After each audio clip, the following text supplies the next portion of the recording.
பாருங்கள். இது ரேஷன் அரிசிங்க. அவ்வளோதான். இந்த பதத்துக்கு அரைச்சி வச்சுட்டு பாருங்கள். ரொம்ப நைஸாக அரைக்கக்கூடாதுங்க. இட்லி பார்த்தீங்களா அது சாஃப்டாக இருக்குது.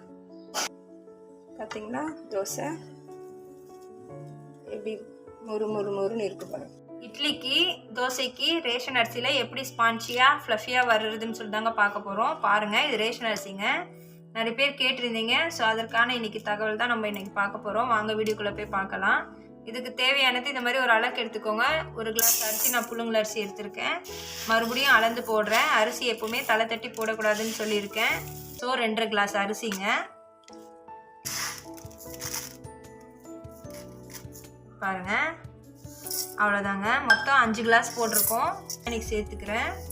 இந்த அளவு இருந்தால் போதும். பாருங்க, 1க்கும் குறைவா, அதாவது 3/4 கிளாஸ் எடுத்திருக்கேன். இந்த அளவு போடுங்க. அதிகமாக உளுத்தம்பருப்பு இருந்தாலும் களி